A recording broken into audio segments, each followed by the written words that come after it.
BFM 89.9, my name's Daryl Ong and you're tuned into I Love KL, the show that keeps you closer to the people and places of our capital city.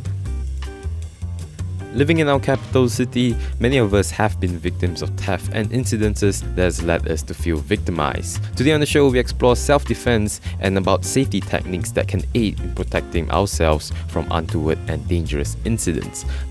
Joining us here in the studio is the co-founders of Cup Singapore, Magdalene Yeo and Yu Kwan, and they share with us some interesting points about self-defense.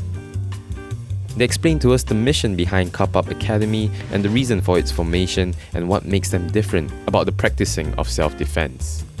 Basically, Cup Academy Singapore was founded by my teacher, whose brother was actually killed in Johor Bahru by street gangs, really. And in memory of his brother, he started the school so that in the hopes that nobody has actually suffered the same fate as his brother. So from then on, we are a social enterprise and we have been doing good work in Singapore and Malaysia for the past 7 to 8 years already. For us, our mission is very simple. We want to empower the ordinary people with realistic self-defense skills, and that's our core mission that we're dedicated to doing it. Tackling the issue of self-defense is one that requires knowledge, and the Academy has focused its teaching while giving us a detailed insight to each of their forms. So basically, Kapab is a hand-to-hand combat system, that started from Israel, but we have since moved on to several other systems as mentioned, like Gracie Jiu-Jitsu, which is basically what people know as Brazilian Jiu-Jitsu, and primarily focuses on how to get out from ground situations. We also use American catch wrestling, where it's also a ground fighting system, but focuses on the top game approach, where we basically learn how to control and dominate a person on the ground from the top position. We also do a little bit of MMA, where it's a mix of stand-up striking, kicking, and then later on follow with takedowns. Of course, we also have defense against knives and all the other weaponry systems, so that's basically what our series actually comprises of. They led us on the different techniques used and what makes modern street combatives highly effective as the first measure of self-defense, especially for beginners that are skeptical to what type of self-defense they want to venture into. The key unique thing about our program is that we also use the understanding of predatory behavior as a pre-conflict part. So unlike most other martial arts programs where they go into engagement right at the start, we prefer to focus on pre-conflict. Once you understand predator behavior, you know how to avoid potentially dangerous situations, walk away from potentially dangerous situations. We also incorporate the use of bodyguarding principles, which is basically to escape and evade the situation. Now, only as a last resort, if you have to engage, you will actually have to use techniques that are very simple, intuitive, and effective, and that is where modern street combatives come into play. So modern street combatives is the blend of various systems, as mentioned earlier, Kapab, Brazilian Jiu-Jitsu, catch wrestling, etc. But the main philosophy is whatever we teach in modern street combatives has to be simple, effective, intuitive, and it doesn't have to rely on strength. I think for a pure beginner who have absolutely no background in martial arts, I think they should start off learning modern street combatives because we built them a really key foundation, and within a period of just 10 weeks, 2 hours each, you can learn a set of basic self-defense skills that will help you to keep safe on the streets. We focus really on defense against attacks that are typically done on women. For example, like rape situations or body grabs, forearm grabs, chokeholds, etc. So we will focus on these kind of attacks and teach the women how to get out of it. They interviewed me on that particular issue because there was a spate of increase in molestation in public transports in Singapore. So they came down to the studio and requested us to reenact a few scenarios of molestation in public transport. So I basically demonstrated how to get out using a mixture of small joint manipulations, which is basically the use of finger manipulations to get out of various molestation situations. The human body has a few pressure points that can be tackled in order to get out of the situation. Pressure points are basically just to get these molesters away from you because of pain, but it's temporary pain, nothing too dangerous, nothing too fatal. It's a quick getaway, but if the molest gets a little bit more serious, they might have to use small joint manipulations like finger joint manipulations to get out from situations like this. We asked them to give us more information about the release of their tactical pen series, a real pen, and what makes it special as a form of training. Well, the tactical pen is something that we actually kind of made it, and we looked for many other pens before coming to this present one. So it's made up of the aircraft aluminium, so it's really very hardy, and it could really break open a window. And one end of it, there's a DNA catcher, so that is very useful if your molester assailant comes to you and you're able to scrape some skin off, and that can be sent to identify and catch the perpetrator later on. So it's a two-part class. One is the stand-up, so we teach everything in using the tactical pen and how to use the skill sets needed to use to at least bring down the assailant. And if that is not possible, then that's where the part 2 of the class comes in, and that's on the ground. If you are really pinned down to the ground, and we teach how to use that pen and to get out of that situation. Yes, and may I just add on to Mac's point? The great thing about tactical pen is it's not classified as a weapon. It's a real pen. You can use it for daily use. Really? Right, write with it, etc. And because you use it on a daily basis, the fact of the matter is you probably will not forget bring your pen out. And therefore, when the time comes that we actually have to use it for self-defense, it's always with you. You never forget to bring a daily item like a pen, with you outdoors. So I think that's the best part about it. Yung Kwan highlights the self-defense program in the academy whilst introducing a more detailed explanation behind modern street combatives. We also asked them what form of self-defense do they focus on. Well, basically in self-defense program, we actually have a modern street combatives program as best-selling because that is really to cater to the masses. We start off our students learning from modern street combatives as a system, learning from things like stand-up attacks, defense against forearm grabs, defense against chokeholds, to ground attacks, defense against rape situations, defense against ground attacks, to defense against weaponry like knives, sticks, parangs, and even to teach them the use of improvised weapons like the use of tactical pen, umbrella, etc. So that is the foundational program. Now, if after the foundational program they're interested to learn more, we have specialized training programs called the combatives program. And in the combatives program, they learn a little bit more advanced skill sets to start with street-style stand-up fighting, takedowns included, ground fighting stuff, that a little bit more offensive, and also the use of knives, the use of tomahawks, etc.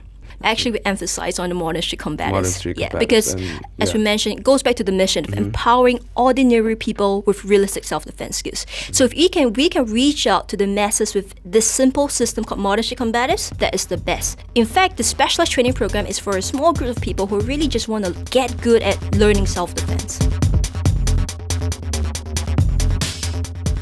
I think for us is because of the nature that our program is structured where it's so simple and intuitive. I think the basic 10-week program will guarantee them a certain level of understanding. But of course, we do clarify with our students that if they have more time, we actually advise them to keep coming for the next level. There are 4 levels in total, 3 levels right now that we teach, and the 4th one is still planning. So if they can go through all 4 levels, which probably takes about, in total about a year or so of training, I think they will master quite a good set of skills. Magdalene tells us about household objects as weapons of self-defense.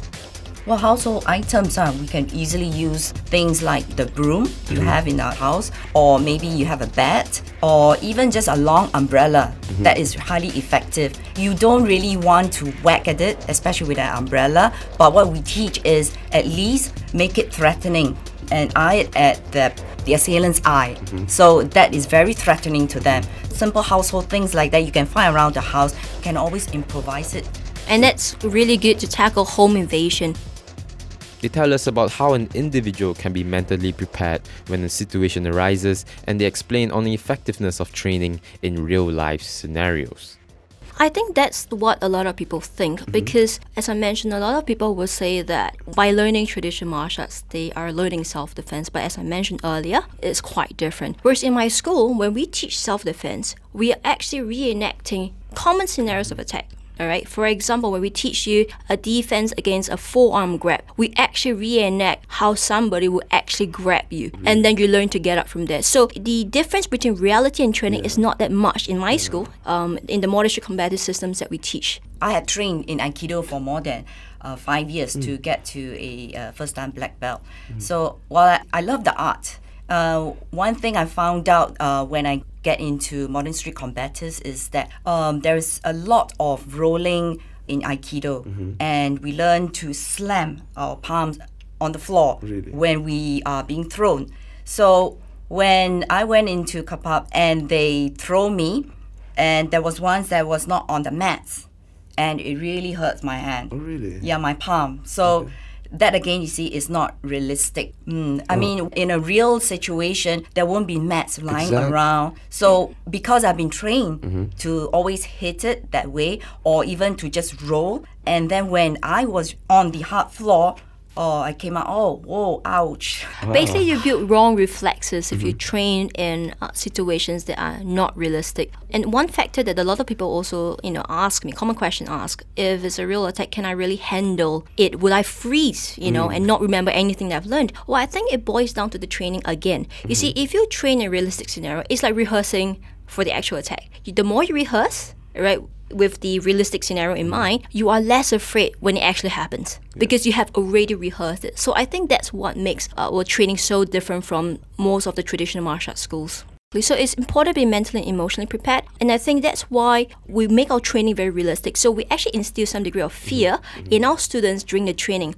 So by training them to face up to their fears and counter that, it builds confidence in them, it empowers them both physically and mentally, so they walk away from that 10-week course a lot stronger as a person.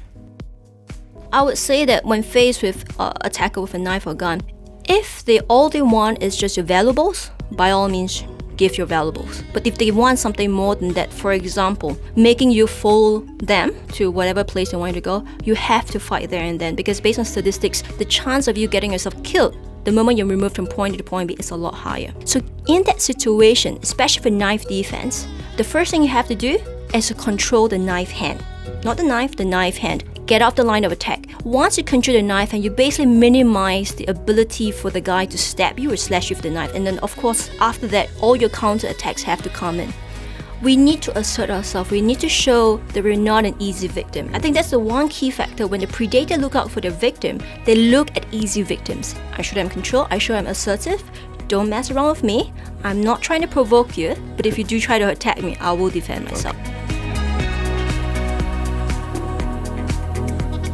That was Magdalene Yeo and Yong Kwan, the co-founders of Cup-Up. For more information on Cup-Up and their efforts, do drop them an email at contact@cupupasia.com for more details. Sadly, we've come to the end of today's show, but if you want to check out the podcast, do head over to our website www.bfm.my/ilovekl to download the podcast. Don't forget to get in touch with the shows.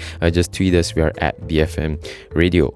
My name's Daryl Ong. You have been tuning in to the show that's all about the people and places of our capital city. Join us again next week for another exciting episode of I Love KL right here on BFM 89.9, the business station. Thank you for listening to this podcast. To find more great interviews, go to bfm.my or find us on iTunes. BFM 89.9, the business station.